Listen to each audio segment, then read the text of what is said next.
All right, so let's make a formal introduction for our listeners. Good afternoon, Claire. My name is Claudio. I'm calling you from Washington, D.C. From the studios in Fairfax City, we're very humble and grateful that Claire Hamill accepted our invitation to our show. Claire, welcome to the show. Oh, thank you, Claudia. It's nice to be here. Same, thank you very much. The last 2 years have been very difficult with the COVID, with the pandemic, and if you are a touring musician, you couldn't tour, you couldn't go that much.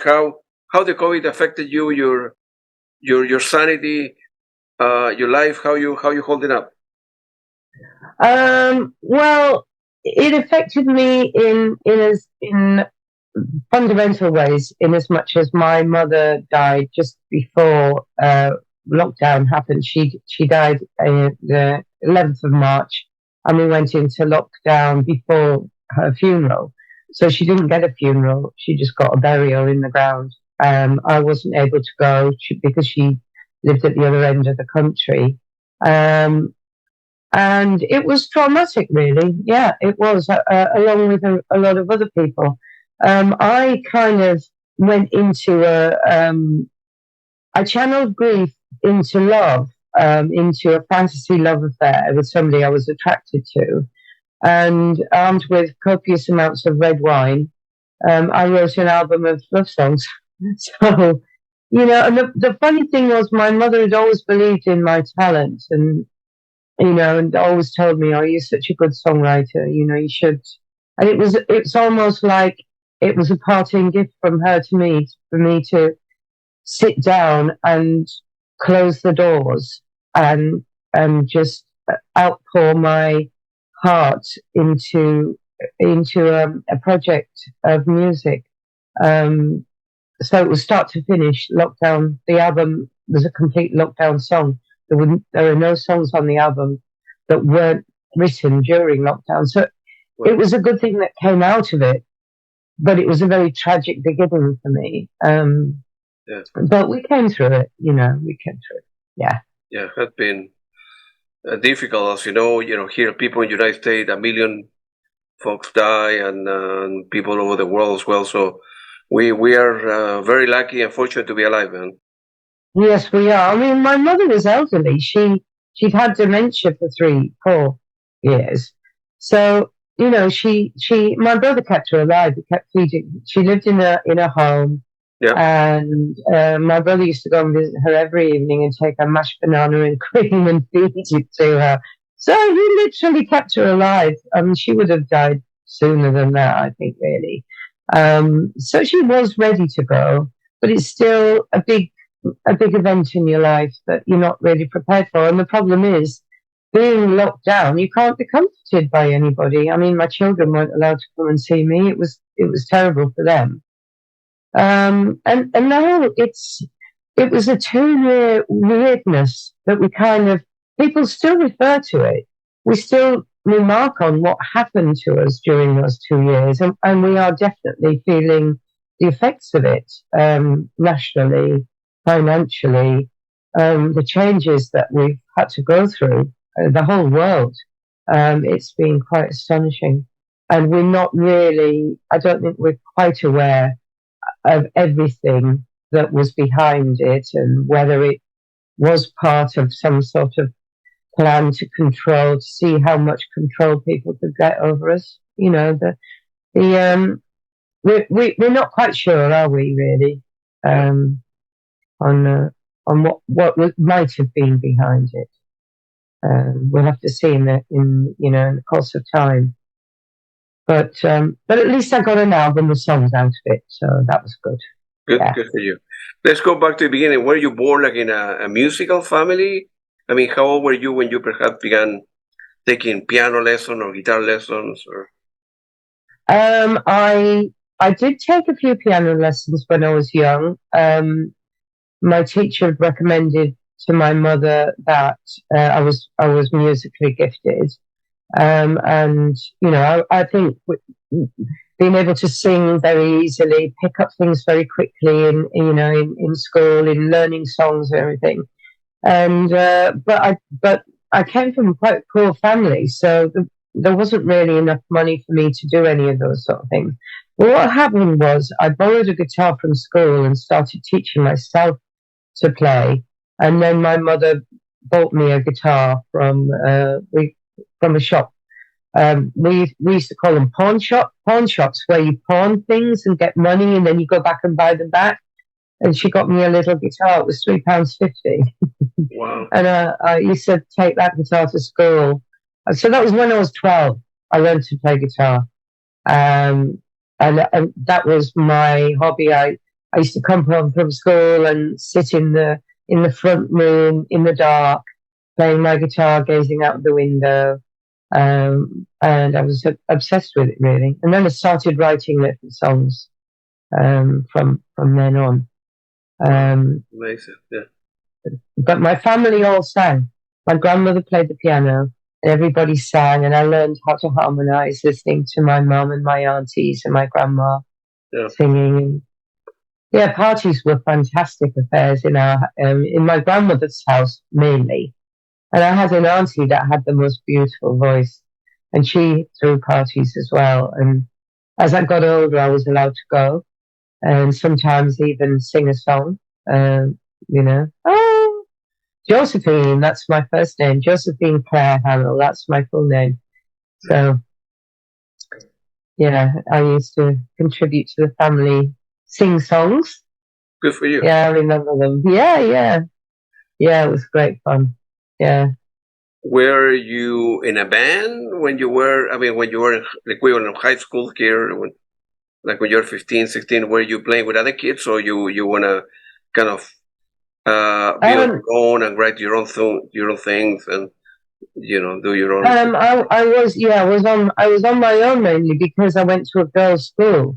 Had I gone to a mixed school or a comprehensive as we have now, then I probably would have been in a band because I would have been meeting more lads, more boys that were playing guitar and drums and things like that. But in my school, it was a Catholic grammar school. It was quite academic, really, but they were very encouraging. And we used to have little competitions, music competitions, and everything was encouraged artistically in my school. But there were very. In fact, I was one of the only girls that played guitar, so I stood out really. Going back to the 1960s, it's quite a long time ago. I was born in 54, so 66 I would be 12, which is when I started playing guitar. So the late 60s in my school. It was a great time, actually, just going into the 70s. The country was booming, and it was a very exciting time, very progressive time. Music was it was a very creative world. It wasn't until the early 1973, with the oil crisis, that changed everything. Yeah. It changed everything in the Western world. Yeah. And then, eventually, you turn 16, 17, you were ready to finish high school.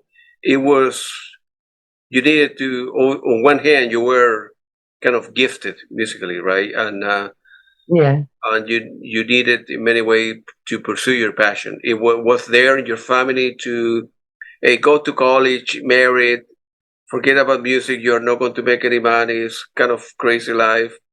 Find a nice boy, form a family, and all the things, or encouragement at home to do whatever you make you happier. It was, my parents had broken up, and my dad had gone to live in Canada when I was 12. My mom had gone back to work. She'd been a typist, so she got a job in a Monsanto chemical business, huge factory on the outskirts of town. And she went into the purchasing department and, did some early, weirdly enough, she input a lot of information into mainframe computers in the very early days of computers. Nobody else wanted to do it. But she needed the money. She had a young family to support, so she offered to do that. And she kept us, really. So it was very free. My mother was a very free-thinking person. I wanted to go to drama school. She realised that I think all of us children were spirited, and it wasn't a case of being able to control any of us, really. We all wanted to get away from Teesside, where we lived, pretty much. And I certainly did. I was the eldest, so I had to fly. I had to fly the nest, because the eldest always does. You know, they always feel that they must move, because there are all these other younger ones behind you.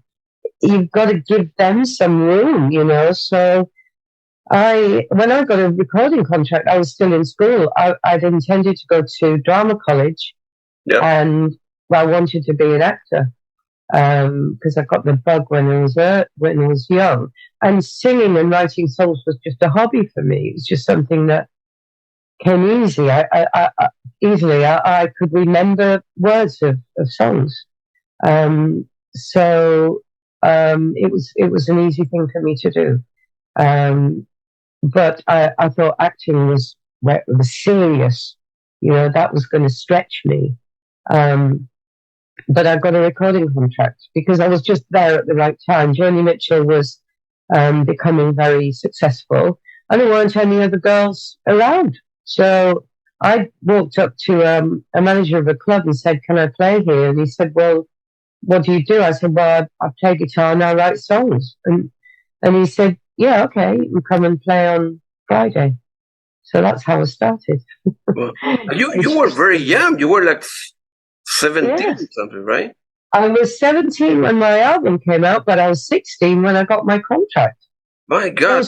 I know, I hadn't even finished my A-levels. I was in the first year of my A-levels. Yeah. Which is, you do 2 years and then you go to university. But yeah, I'm instead of attending university, I toured them and played my guitar in all of them, you know. So I was playing to my contemporaries. It was really sweet. All the boys had long hair and beards, and it was a wonderful time. The early 70s. Yeah, it was a wonderful time. It was really fun. University was fun. Everybody was drinking beer, and the world was booming. It was booming. It was so full of positivity. It was a wonderful time. Good for you. Was it kind of personal question? Because we live in a male-dominated world, right? So in the 70s, when you started, was harder because you were a young, attractive lady, and that people wouldn't take you seriously, or was it? I mean, I imagine that for Blondie and then Pat Bennett, Joni Mitchell, yourself, and many other.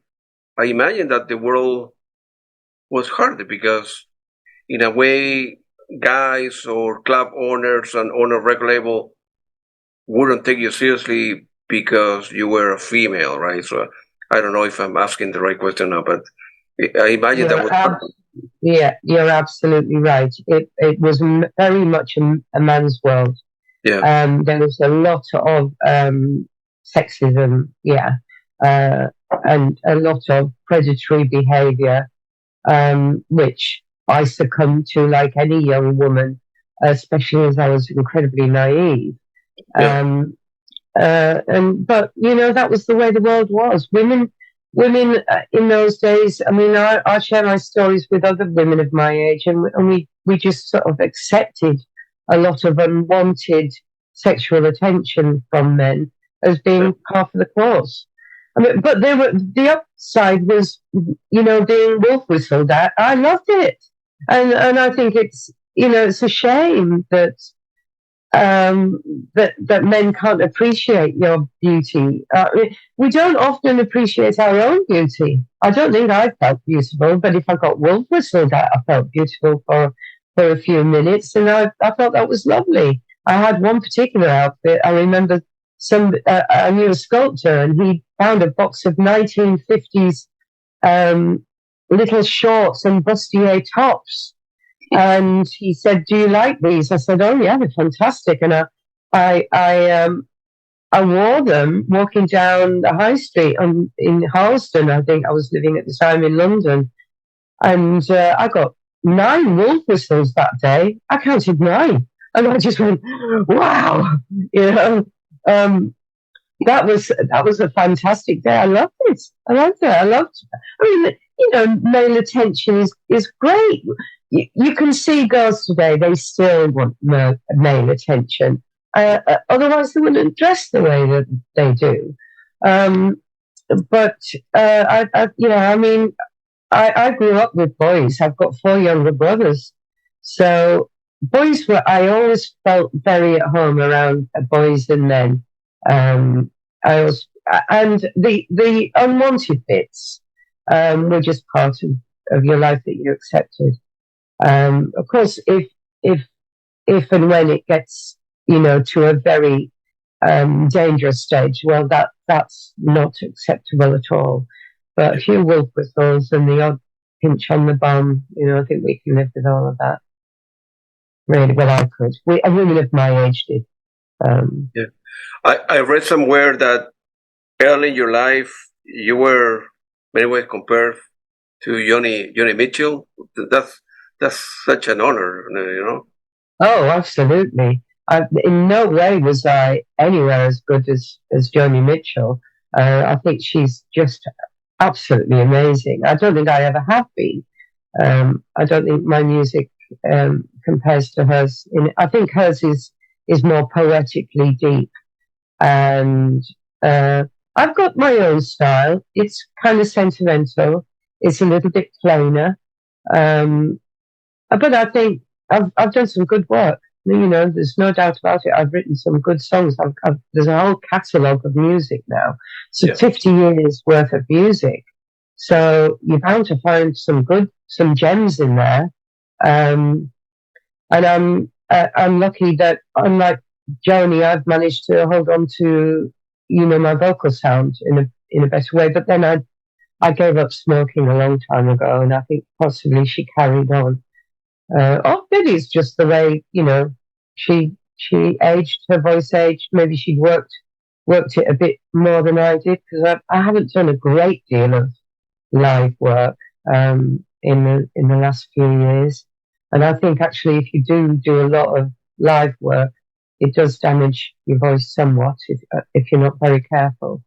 But yes, she's wonderful. Joni Mitchell. Oh my goodness. I've written a song called Just Like Joni Mitchell, one of my funny songs. You know, I had long hair and I played guitar just like Joni Mitchell. I made a record and I went on the road just like Joni Mitchell. And I sang about war, and I sang about love, and I sang about the weather a bit. But unlike Joni Mitchell, I never had a hit. That's one of my... Good for you, man. Yeah. So your first album, the One House Left Standing. Yeah. You began touring the UK, right? Supporting, I think, John Martin. Yes, John Martin. Yes. Elaborate on that, and then you end up performing at Concertina, a festival in the United States in 1972 before a crowd of 200,000 people. I mean, that was incredible. I know you have played with a lot of very famous people, but you know, from Catholic school, you know, a young girl, attractive lady, 17, and eventually 2 years down the road from there, your own album, playing in front of a lot of people. It's like a miracle in many ways, you know? It's unbelievable. I look at the poster of the people that were on that festival. I just can't believe my name is on there. It's just incredible. Yeah, but it was just, you know, girl singer-songwriters were such a rare thing in those days. They just were. And so, you know, and I guess I was just there at the right time.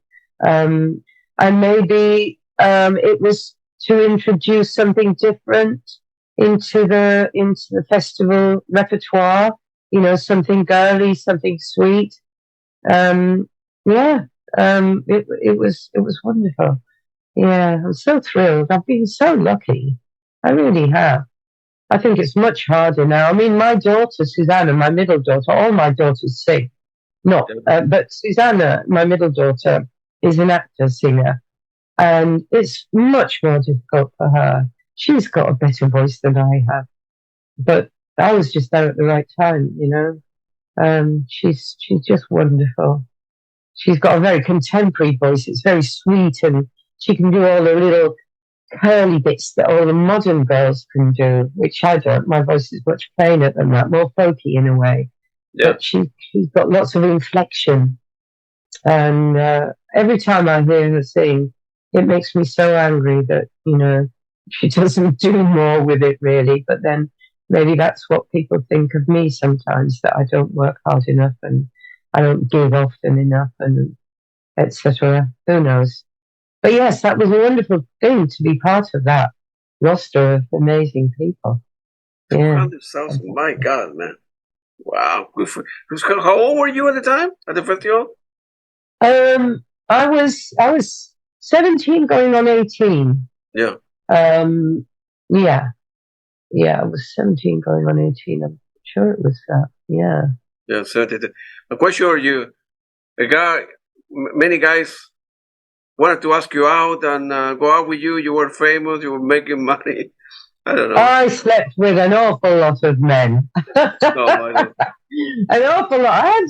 Every Saturday was another one-night stand. I was a Cosmopolitan girl. Cosmopolitan was all about having sex.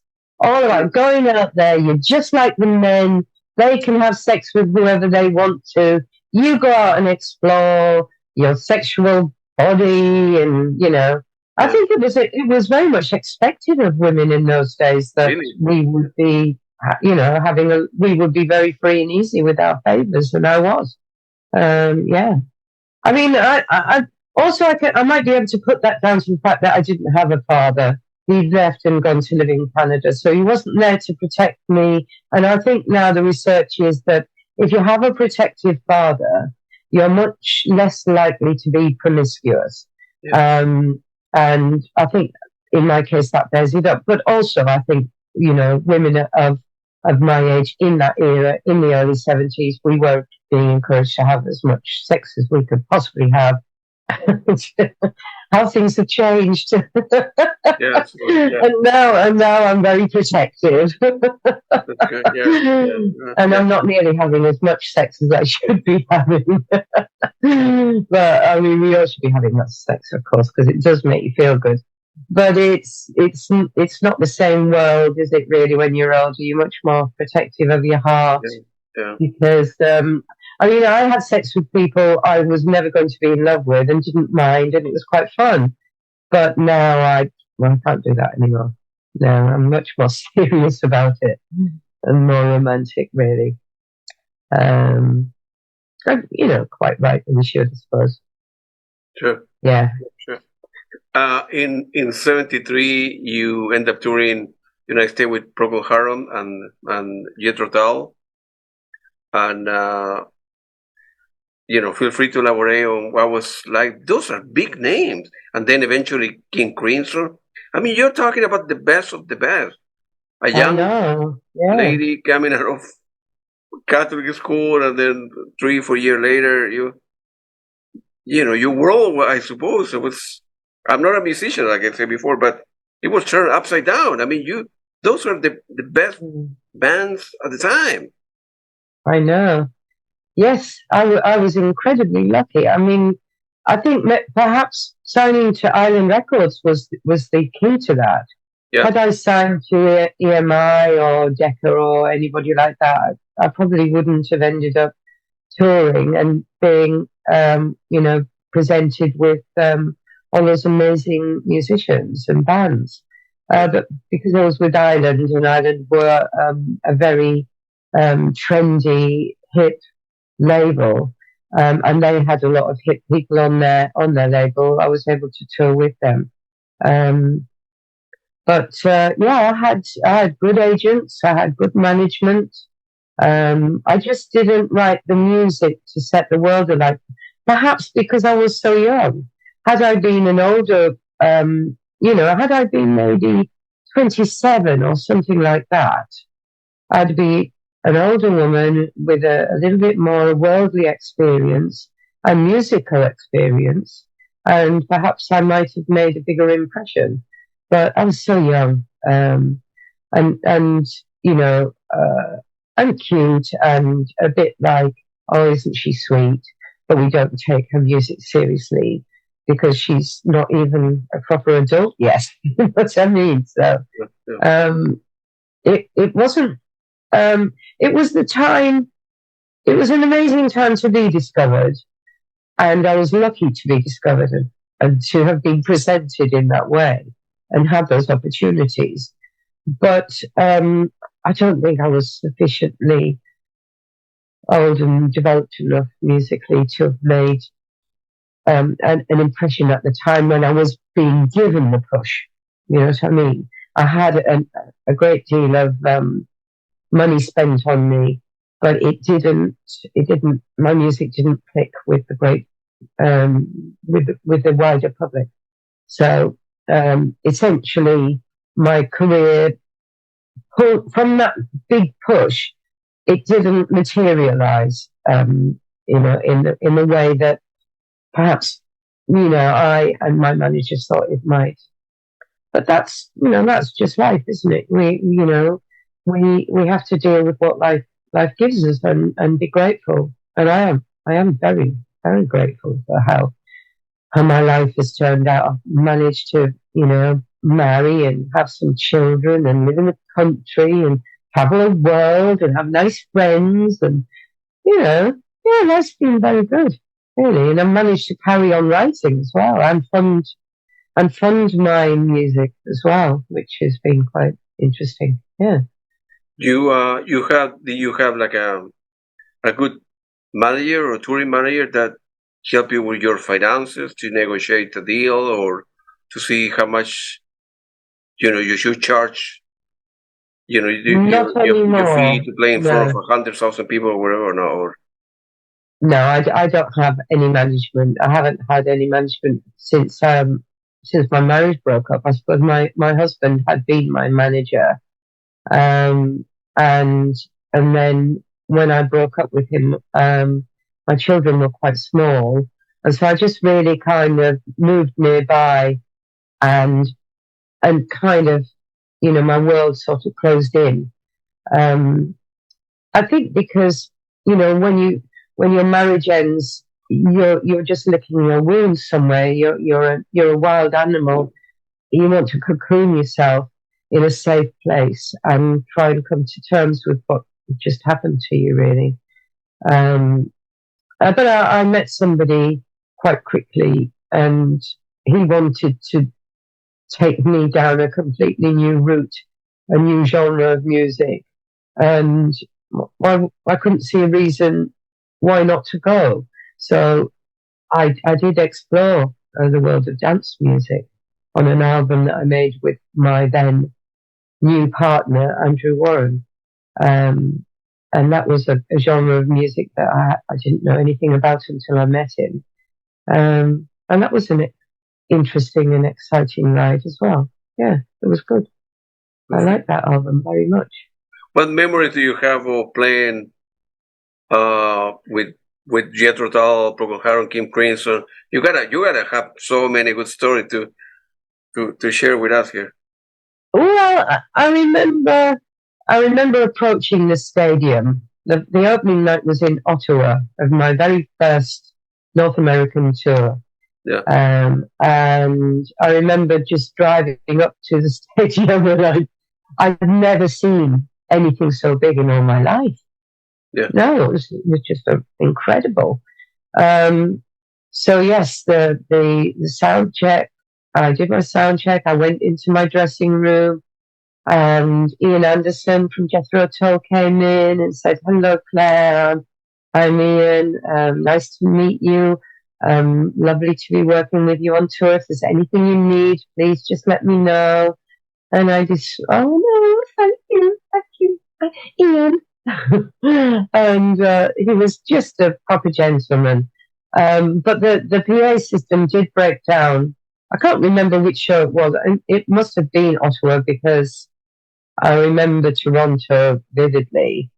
And I went and sat at the front of the stage with my legs hanging over with my guitar, unplugged the guitar, and just sang to the first few rows that could hear me until they fixed the PA system. And then, right, okay, Claire, we're ready to go now. You can get back on your stool. And then so I think, I endeared myself to the management and the promoter for not just scurrying off stage and stamp my feet, I just sat down in front of the people and carried on singing to them, which was quite cute. Of course, nobody, after 4 rows out, people could barely hear me. So that was then. And then Toronto was weird, because I knew my father was in Toronto, because my uncle, his brother, was a district attorney, and that's one of the reasons my dad had moved to Canada, because he had family there. So I was scared that he might be at the gig, and he did come to the gig and came backstage, and I hadn't seen him for 5 years, and no contact, no cards, no nothing. So it was very upsetting to see him again. And he left his business card with my manager. I just ran out of the room crying, basically. I was a 17-year-old abandoned child. And, I loved my father deeply, and it was terrible. I mean, 10 years later, when I was 27, I made it up with my father, and we became close again. And, I had to understand his thinking, in as much as he had to cut us off, because he couldn't bear the idea that we were so far away from him and he couldn't see us. So he just went, no, that's it. I don't have any children. I'm not communicating with them, because they don't exist anymore. And that was his way of coping, which, I came to understand, and completely forgave him, of course, because you have to. But there's always part of you, and I often say no man will ever hurt me as deeply as my father's abandonment of me. That's true. Maybe that's why my songs do, there is in some of them a sense of loss, but not in all of them. No, some of them are quite jolly. But, the sad songs are the best, aren't they, really? Mm. The ones where you explore. I agree, yeah. I suppose if your family have been differently, and then your parent was around, your dad was around, maybe your life would have turned out to be much, much different, I suppose, right? Yeah. Yeah. Yes. I think music is a channel for your feelings, all artists, really. Yeah. And so maybe my feelings of abandonment were channeled into music and into playing the guitar and being alone with and developing my singing and, that sort of creative expression. Yeah. And it's continued to be. I feel very grateful that I can channel my feelings in a way, and hopefully write those feelings and channel them on behalf of other people that can't, when they want to express how they feel. Listening to a song sometimes. I mean, I get touched by other people's songs, definitely. No doubt about it. I know you said you don't like country music, but I was introduced to country music by a musician called Rick Gretsch, who'd worked with Eric Clapton in Blind Faith. And he wanted to be Graham Parsons and Emmylou Harris. So that's why he co-opted me. And we wrote some country music together. And I started listening to country. And I just listened to a country song the other night. I don't care if I'm your first. I don't care if I'm your first love. I just want to be your last. And it's a really corny, lovely country song about meeting somebody in later life and falling in love and saying, we've both known people before, but let's try and you're going to be my last love. Yeah. What happened at the time when I came to the United States, I didn't speak the language, so I couldn't understand the lyrics. So I liked the rhythm, the song, the changes from the guitar, the drums, but I didn't understand what they were saying because I didn't speak English. So that's why. So I focused at the time more into sort of electronic music, Yes. Tangerine Dream and Klaus Schulze and Manuel Goshen, where you listen to stuff, and then some more rock and roll stuff, like I don't know, like the Genesis, the Pink Floyd, the Led Zeppelin, the King Crimson, whether it's less lyric but more music. So and then I learned the language. I understand. Oh man, I understand the lyrics. I don't understand the meaning. So it took me a while to understand. So when English or any other language is not your primary language, you cannot have the same understanding like you have, because you were born in the UK, right? So that's what I meant. But there it's good that there are different kind of music. It's good that people like this and that, right? Otherwise, it would be boring, right? If everybody like Italian food, then would not be a Chinese restaurant or a Japanese restaurant or whatever, right? So there is, but people here in the United States, the young kids, like rap music and Snoop Dogg and Dr. Dre and that kind of stuff, and they do very well. I mean, some of those folks are very, very smart. They chose music and so way to do it, and have been very successful. So absolutely. It's good. And then, so in '73, you end up meeting Ray Davies of the Kings. Yes. You sign. You were signed for that other record label at the time, right? Yes, that's right. You were in America again for the second time, supporting Gilbert O'Sullivan. Wow, those are big names, man. Yeah, Jackson Brown. You're very humble, Claire.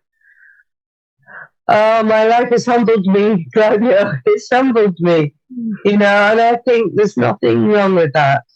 I've had my diva moments, and they didn't work out too well. So I think being humble is a blessing, really is. I still, I get such a great deal of enjoyment out of performing for anybody. And of course, I'd love to be better known. But then, I might have missed out on other things, on spending time with my family. I think, women who tour, look at Christine McVie. She didn't have any children. Neither did Stevie Nicks, did they? I don't think either of those women had children.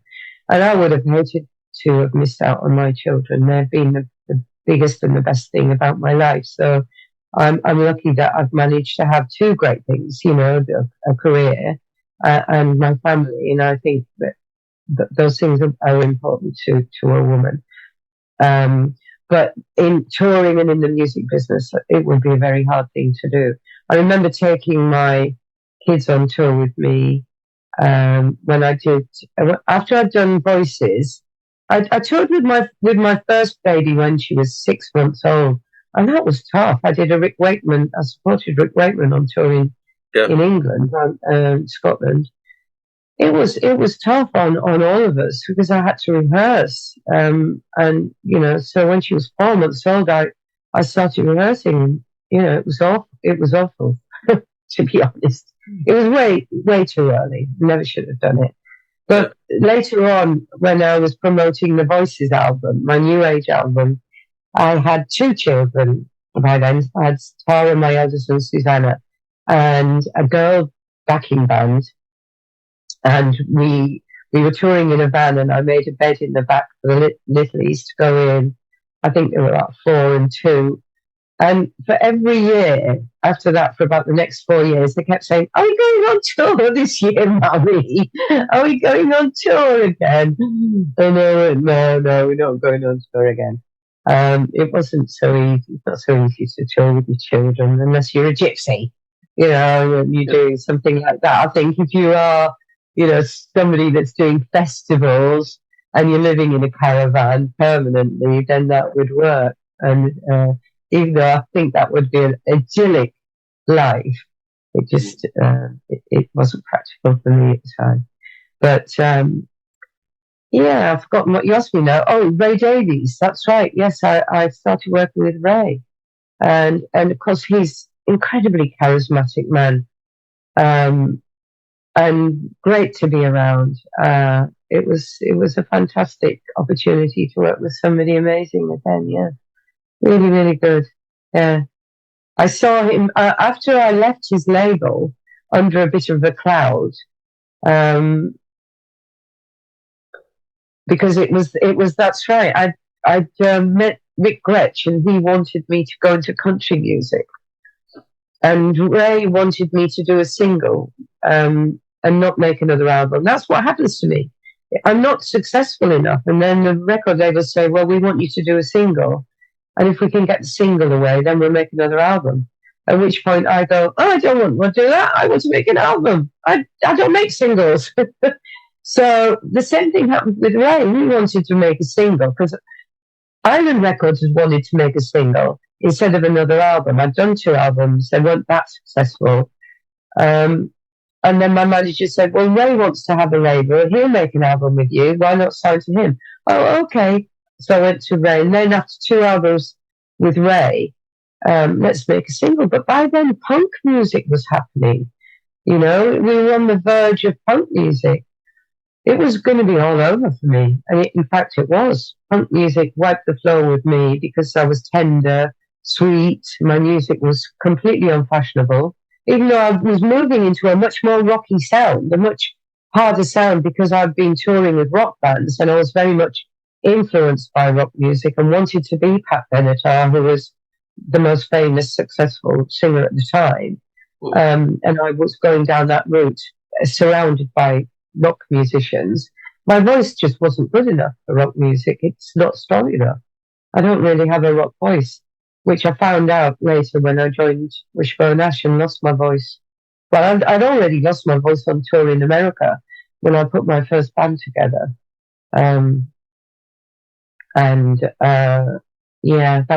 That was something. The Americans had put a lot of ABC Records had signed the Conk catalogue, and I went out to America to promote Abracadabra, my 4th album. No, it wasn't. It was the Stage Door Johnny's album, the one that I'd done with Ray. That's right, because that's when I put my first band together. And after, I'll tell you a funny story. The drummer came to me one night and he said, "Claire," he said, "I don't suppose you've noticed, but the bass player's drunk on stage every night." And because I just didn't listen to what anybody else was doing, all I did was I wanted to play myself. It was all about me and me singing and playing the guitar, and you're all listening to what I'm doing. I'm not listening to what you're doing. So that night I listened to the band for the very first time, and my ears just something in my head opened, and I just went, "Oh my goodness, I can hear what everybody else is doing." And yes, the drummer's right, the bass player is drunk. So, that was funny. So then we had to replace him, poor guy. I mean, he was drunk because he was nervous. And, I've known a lot of musicians that need to have alcohol before they go on because of the nervousness, and it seems to relax them and everything. That was interesting. So after I had that first band, when I came back to England, I went, right, I want to produce my next album because I know exactly what to do now. I know about the music. I know about the musicians and what they're doing. I want to create the sound. And I was only 21. I was 21 and dictating to everybody how I wanted to produce my album. It was quite something. What a madam. What a little madam. And I didn't know anything about production. Really, I didn't. But luckily, I pulled a few good players in. Phil Palmer being one of them. Great guy. Yeah. By the way, you need to write a book. You have so many I'm going stories. to write a book. I know, I'm going to write a book because I was approached about, well, a long time ago. Let me think. It's got to be about 89 years ago, 10 years ago. Somebody approached me to write my life story. Yeah. And I went, no, I'll write it. You don't have to write it. I'll write it. And I did start. I wrote 65,000 words, actually. So I made a start. Yeah. But then it was a very personal recollection, and I realised that I read Martin Turner's book about Wishbone. His book was very different. It was very much about the music, and I think I realised then that male fans like to know about the work, whereas your female fans like to know who you slept with, that sort of thing. Really? Maybe the other way around? No? Yeah, probably. Probably there is a bit of that. And I did say to somebody the other day, that I said, oh, yes, I'm going to write a kiss and tell. No, you're not. I said, well, yes. I said, why kiss them if you can't tell anyone about it? Yeah. So I will get down to getting back to it, and that is absolutely on my plate for the beginning of this next year. Yeah. My book. I don't have one moral judgment one way or another. It just, as I said before, I'm here to listen to whatever you want to say. And actually, Phil Palmer recently finished his book, his autobiography, and he's going to be doing some book signing in different parts in the UK. And people in the UK are very different. I mean, not all of them, but in general, people in the UK are more quiet, humble. They keep it to themselves, naive to a certain extent, if I can use the word. Here in America, are very different. Folks are very different, And it's not looked on highly if you over promote yourself. If you blow your own trumpet, the Brits don't like you to do that. They really don't. I mean, you get shot down. So, but that's the difference in America. America, they encourage you to blow your trumpet. They want to know about you. You're entitled to let the world know about you. And I mean, I'm coming round to that now because I think it's important that people do get to discover me. At least I try to help people discover me, rather than just sitting in my backwater moaning about the fact that nobody knows who I am, if I'm not doing anything to help them find me. So I am going to do more promotion on myself. And I realize also I've been somebody that's been very distracted in my life by other people. I've let other people distract me, and now I feel that I have to concentrate and close my world down a little bit so that I'm not so available to people, because that's always been my way. I've always been generous with my time, and I don't have so much time anymore. Time is my most precious thing now. And I have got a family that I want to concentrate on, and some really good friends that I'll give some quality time to. But I don't want to be available for so many people. Yeah. And when I know that there's stuff that I must do. Sure. So I'm very grateful that you're giving me, 2 hours of your time to. Oh no, you're important to me. You're important to me. Yeah, you've got listeners. I want to reach them. So, sure. This is exactly the sort of thing I'd like to be doing, Claudio.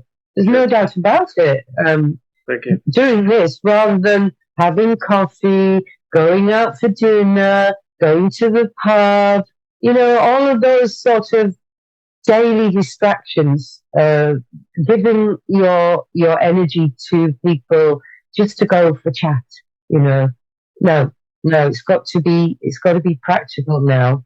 I've got to wise up and be practical. All right, good for you. In '79, you